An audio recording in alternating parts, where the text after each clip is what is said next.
What is going on, everyone? My name is Northy, and I have got myself round 4's Teamcoach preview. Now, last week, obviously, a good week for the Teamcoach games, but can we repeat? This is where the big trouble comes for a lot of my videos, is do we have the skills, and do we trust the same players to do it again? It's all going to come down to that, and so I'm hopeful with the teams that I've got and the improvements to star powers that I've made, we managed to do something big this week. I'm fairly confident. Obviously, after last week, having certain players in and out will definitely make me confident, but I'm feeling very, very good so far, and I'm hopeful that the team stays winning and we can manage to get ourselves some more prize cards this week. So, without further ado, let's look at what we got. So this is what we got. Obviously, Thursday night is the beginning of the week, basically, for the football round. I'm keen to watch the footy tonight, as per usual, with the Thursday and Friday night games. It's always good to sit back and watch one of the primetime games of the weekend. So I'm going to be doing that tonight. So I got to get this done and out by 4 o'clock. Hopefully that is the case. But so far we haven't been too late for many of these previews and reviews. So I'm very happy with how things are going. Let's have a look though at the tips. And as I mentioned last week, tips are like my worst one. So we're just going to have to hope and pray. There's a few obvious ones that I'm going to get through. Sydney will beat West Coast and Brisbane will beat North. I think those are fairly guaranteed. Collingwood should beat Hawthorn. I think they really should. But, I mean, Hawthorn has their ways. I don't know whether it's going to happen this time around. It isn't an MCG game where Hawthorn will, like, put on crazy numbers, but they play okay at MCG at the moment, but just everywhere else they're not too great. So we're going to go with that. Adelaide v Melbourne. Part of me wants to swing Adelaide's way, but Melbourne looked really solid in their win against Port, and I don't think being away is going to do much to stop them. This is their second game in a row in Adelaide as well, so they've got a week in there. They've probably been there for 2 weeks, so hey, that's pretty good for Melbourne. I definitely have a lot more trust with them at the moment. We're going to go over to Port versus Essendon, because this could be a really, really good game. Port versus Essendon. I'm swinging Port's way, but I definitely could see Essendon pulling it off. I'm thinking we're going to go with Port, purely because it's Adelaide. I think Essendon could pull something off, definitely. But Power, at their best, can absolutely beat the Essendon Bombers, so we're going to go with that. Freo versus Carlton's going to be a really, really good one.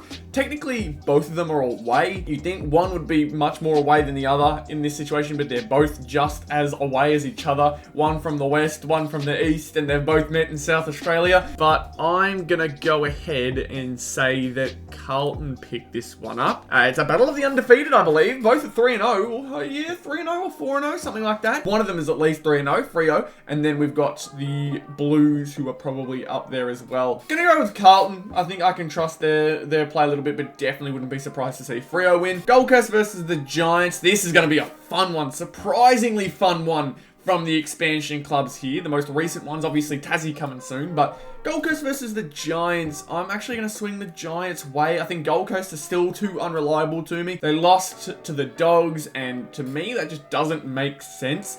I feel like the Dogs can't be beating Gold Coast as comprehensively as they did, and I think there's a little to worry about for Gold Coast, but Giants have been steady. They haven't played too many crazy opponents. They've played the underwhelming Collingwood Magpies, the shocking North Melbourne Kangaroos, and the shocking West Coast Eagles. Those have been their games so far, so you can only expect that the Giants maybe get tested in this one. I hope it's a test. I hope it's a close game and it's good fun. Richmond versus St Kilda. Richmond's game was very, very exciting, and St Kilda's was a little disappointing.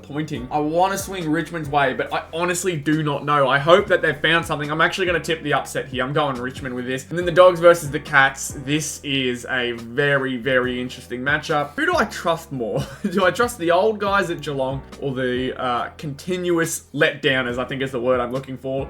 They're disappointing most of the time anyways. I just didn't want to use disappointing again. I'm going to go the Cats. I think the Cats are the better option here. Anyways, that is what I've got. So congratulations to all the other teams that I did not tip. You guys are probably going to win the round, so that's a little crappy for me, but it's okay. We're going to go over to the star powers now. I've only made one change, and that is Josh Dunkley. I think I got out of the way for that one. Josh Dunkley is in, except for Jordan Dawson. Jordan Dawson is out, and Dunkley is in. I think the reason I put Dunkley in was because they're up against North.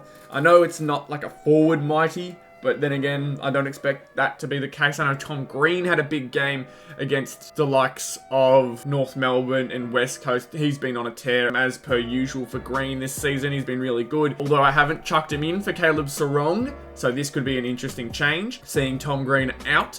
But they are up against Gold Coast. And Gold Coast have a very notably strong midfield. Flanders, Rowell, Anderson and Witts and Miller, like those are all guys that can do really, really good damage in the midfield. So it may be tougher for Green to dominate as much as he usually does. For defensive dynamo, we are going with Tom Stewart. I was thinking about Lockie Whitfield. He may have been a good shout, but we're going to stick with Stewart again. Giants, they're up against the Suns, so they could have that forward pressure. But off the halfback, I probably trust Stewart a little bit more because he is coming up against the Dogs and they aren't as efficient entering inside 50 as I think the Suns can be, or at least from previous games I've seen, the Dogs haven't been terribly efficient. The only one that they've been able to hit up regularly is Jamara Ugle-Hagan, and I think a lot of that was just purely because he was pushing up the ground. When entering inside 50, they just had times where they looked really poor. So I think Stewart can definitely tick those off and get some possessions off that. Then we go to next gen. I'm sticking with Lukey Jackson. If you can tell, again, my head just keeps getting in the way.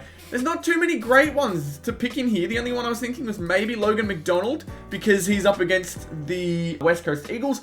But I can't really trust full forward type player. I really just can't because something in my head tells me they're just going to have a really, really off game. But I wouldn't be surprised if El Mac manages to do something good. And then Maxi Gawn is staying in for the Trailblazers section. So no surprises for the Trailblazers at all. Maxi Gawn has been playing very well. Obviously last week we finished 26th. So we've got a bit of work to do. And I'm thinking this is a good lineup to put in that work. Oh, it's going to be an interesting one for sure. Let's have a look at Ultra though. Looking over here. You can see a change. Defensive dynamo is Lockie Whitfield double star powers. And I'm so glad I managed to pull his card. I've got his card right here. I pulled it just out of 3 random packs I opened at a hobby store. Just heading over to, I think it's now Lux cards, something like that. They rebranded, they were originally TRA, so those guys down at Bentley, I went down to their store and I opened a couple packs and managed to get this one, so I was very, very happy, which means we've now officially filled out 3 of the double star power spots, although I do want to try and find a new one for the midfield bull section. I think I've got one coming soon. I'm alright with Connor Rosie at the moment. I think he'll have his game, so it'll be worth having him in as double points, but I won't lie, having a Maxi Gawn double points would be really nice right now. Really, really nice. Other than that, I'm really happy with how this is. I think last time I only had Harris Andrews, so like that is going to add so much to the team. You can see I was fairly off the pace last week, so this time around I'm hoping with the added double points players and maybe some better performances here and there from certain players, I'll be able to get myself a prize card this week from Star Powers because it's the only one I haven't gotten one from now. Still waiting on that prize card from the Star Powers side of things now that we've got the Nick Dacos one for top team. We're looking down at these prize cards and Harry Sheasel, who's kind of on the side here, you can't really see him, but I promise on the right here is Harry Sheasel. That's the one I'm looking at and I want to pick up. So, you know, things are getting there. We're getting there with the top teams. Sorry, with the Star Powers, but trying to get into the top 50, I think, this week for Star Powers. I think we can do it. We're going to go to top team now, though. Not going to waste any time. Obviously, last week was an absolute banger. This team is staying unchanged. I see no reason to change this team up because they got me a win last week. I managed to get rank 2, rank 1 for the season. Should I change it? I really don't think so. Heaney's continued to do amazingly, and I'd imagine will continue to do big things in this game against West Coast. Definitely the game for him to absolutely smash it. Maxi Gawn, no reason to switch him out unless he just gets absolutely clogged up against his opponent. It is Adelaide and Riley O'Brien, but Riley just cannot keep up with Maxi Gawn. There is just no way. I think Max will have his way in the hit-out side of things, although Riley is much more built to take on hit-outs.